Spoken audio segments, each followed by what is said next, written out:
आज तुम्हाला मी असलं दुकान दाखवणार आहे की नाही, ते तुम्ही आजरा तालुक्यात कुठेच बघितलं नसेल. Сочный дым, выдыхаем сладкого. Старый капитан опускается за бабками. Веер из купюр, нам дорога гладкая. तर मी आज आलो होतो भार्गवराम वूड कार्विंग मध्ये. इथं तुम्हाला मिळणार आहे वुडन कॅनव्हास पेंटिंग, लाकडी बनवलेली घड्याळे, एकदम युनिक आणि एकदम भारी डिझाईनचं फर्निचर्स.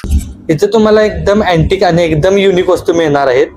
आणि इथं तर तुम्हाला असल्या अँटिक वस्तू मिळणार आहेत की नाही, ज्या तुम्ही कुठं बघितल्या नसतात. Сочный дым, выдыхаем сладкого. Старый капитан опускается за бабками. Веер из आणि येथील सर्व वस्तू इथंच बनवल्या जातात, त्यामुळे तुम्हाला त्या वस्तूंची क्वालिटी आणि डिटेलिंग एक नंबर मिळणार आहे. आणि याशिवाय जर तुम्हाला एखादी वस्तू कस्टमाइज करून पाहिजे असेल, ते सुद्धा इथं मिळणार आहे. आता एवढ्या अँटिक आणि युनिक वस्तू घेण्यासाठी तुम्हाला यायचं आहे निप्पाणी गोवा रोड हॉटेल पॅराडाईजच्या समोर, सोहाळे, आजरा. अधिक माहितीसाठी खालील दिलेल्या नंबरवर कॉन्टॅक्ट करा.